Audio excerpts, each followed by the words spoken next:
সুপ্রিয় দর্শকবৃন্দ, আসসালামু আলাইকুম রহমতুল্লাহি ওয়া বারাকাতুহু। প্রীতি ও শুভেচ্ছা নেবেন, আশা করি সকলেই ভালো আছেন। দৈনিক আমার দেশ পত্রিকায় মুজিবের বঙ্গবন্ধু উপাধিও বাদ গেল পাঠ্য বই থেকে, এই শিরোনামে একটি প্রতিবেদন প্রকাশিত হয়েছে, যেখানে বলা হচ্ছে 2026 সালে বাংলাদেশের শিক্ষা প্রতিষ্ঠানগুলোতে যে বইগুলো পাঠ্য করা হবে, সেখানে বাংলাদেশের রাজনৈতিক যে ইতিহাস সেগুলোতে সংযোজন বিয়োজন হচ্ছে। তারই ধারাবাহিকতায় বঙ্গবন্ধুর যে উপাধি, এই উপাধিটি বাদ দেওয়া হচ্ছে এবং তার নামের আগে জাতির পিতা এই শব্দটিও বাদ দেওয়া হচ্ছে। এই প্রতিবেদনে একটি কথা বলা হচ্ছে যে বঙ্গবন্ধুকে, শেখ মুজিবুর রহমানকে যে বঙ্গবন্ধু উপাধি দেওয়া হয়েছিল, এই উপাধিটি চুরি করা একটি উপাধি। তো চলুন দেখে আমরা মূল প্রতিবেদনটি পড়ি, সেখানে কি লিখছে আসলে বিষয়টি নিয়ে।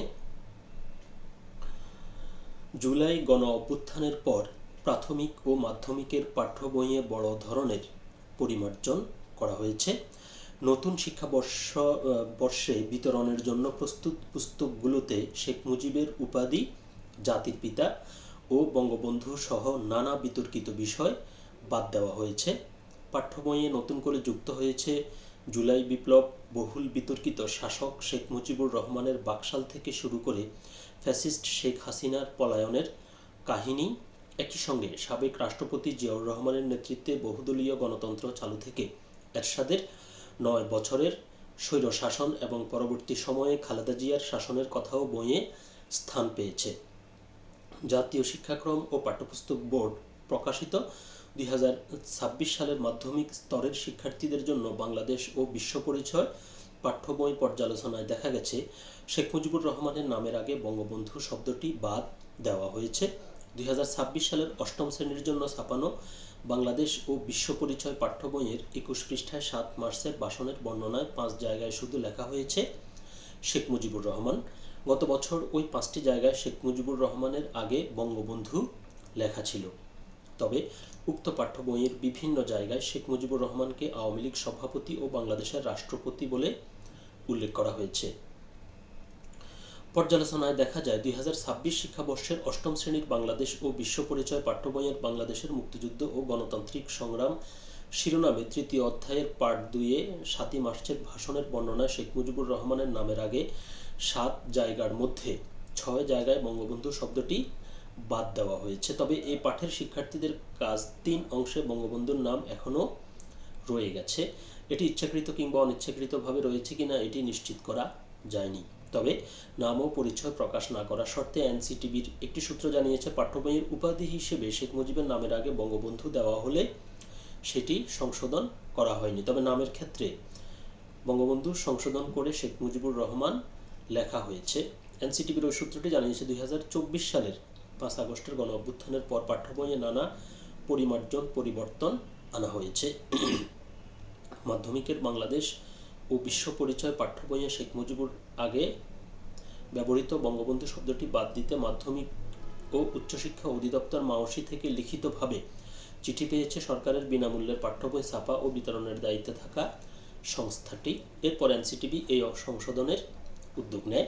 এনসিটিবির পাঠ্য বই সম্পাদনার সঙ্গে যুক্ত এক বিশেষজ্ঞ নাম ও পরিচয় প্রকাশ না করার শর্তে আমার দেশকে বলেন, জাতীয় শিক্ষাক্রম সমন্বয় কমিটির সিদ্ধান্তের আলোকে মাধ্যমিকের বিভিন্ন শ্রেণীর বইয়ের কন্টেন্ট সংযোজন বিয়োজন করা হয়েছে। বিশেষ করে বাংলাদেশ ও বিশ্ব পরিচয় এবং পৌরনীতি বইয়ে দেশের শাসনতান্ত্রিক ইতিহাস তুলে ধরা হয়েছে। এছাড়া বাংলা ও ইংরেজি পাঠ্য বইয়েও পরিমার্জন করা হয়েছে। এরই মধ্যে বইগুলো প্রকাশ হয়েছে, তবে তা এখনও অনলাইনে আপলোড হয়নি।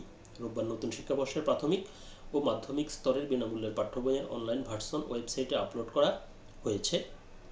এর মাধ্যমে সব স্তরের বাংলা ও ইংরেজি ভার্সনের শিক্ষার্থীরা বছর শুরুর আগেই বইগুলো পড়তে পারবে। 1969 সালের 22 ফেব্রুয়ারি শেখ মুজিব আগরতলা মামলা থেকে অব্যাহতি পেয়ে মুক্তি লাভ করেন। পরের দিন 23 ফেব্রুয়ারি কেন্দ্রীয় ছাত্র সংগ্রাম পরিষদ তার সম্মানে ঢাকার রেসকোর্স ময়দানে এক জনসভার আয়োজন করে। সেখানে তাকে বঙ্গবন্ধু উপাধি দেওয়া হয়, যেটি বর্তমানে সোহরাওয়ার্দী উদ্যান। গত 1.5 যুগে আওয়ামী লীগের ফ্যাসিবাদী শাসনামলে শেখ মুজিবের আগে জাতির পিতা এবং বঙ্গবন্ধু শব্দ দুটিই উল্লেখ করতেন তৎকালীন নীতি নির্ধারকেরা। এরই ধারাবাহিকতায় পাঠ্য বইয়েও শেখ মুজিবের নামের আগে এই দুটি উপাধি লেখা হতো। তবে শেখ মুজিবের নামের আগে ব্যবহৃত বঙ্গবন্ধু উপাধি চুরি করা বলে প্রমাণ মিলেছে। 2001 সালে ইসলামী বিশ্ববিদ্যালয়ের ইসলামিক স্টাডিজের বিভাগের শিক্ষক ডক্টর মোহাম্মদ ইয়াহিয়া রহমানের তত্ত্বাবধানে সাতক্ষীরার শ্যামনগর সরকারি মহসিন কলেজের শিক্ষক ডক্টর মোহাম্মদ জহুরুল ইসলাম তার পিএইচডি গবেষণায় উল্লেখ করেন, 78 বছর আগেই মুন্সি মেহেরুল্লাহ প্রথম বঙ্গবন্ধু উপাধিপ্রাপ্ত হয়েছিলেন।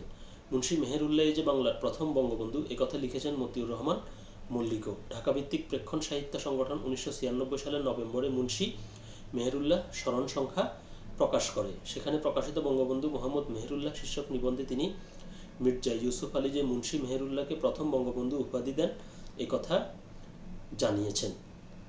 মুন্সি মেহেরুল্লাহ ছিলেন একজন সমাজ সংস্কারক ও ধর্মপ্রচারক।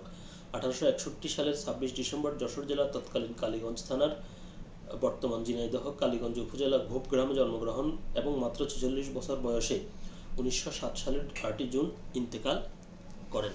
মূল প্রতিবেদনটি এ পর্যন্তই ছিল। এখন যেটি বলতে হয় সেটি হচ্ছে যে এখানে প্রতিবেদনে বলা হচ্ছে যে শেখ মুজিবুর রহমানের যে বাকশাল গঠন, এরপর শেখ হাসিনার শাসনামল, খালেদা জিয়ার শাসনামল, জিয়াউর রহমানের শাসনামল এবং এমনকি হুসেইন মোহাম্মদ এরশাদের শাসনামলের বিষয়টিও উল্লেখ করা হয়েছে। তো এখন আমরা এটি দেখিনি যে আসলে এখানে একজন শাসকের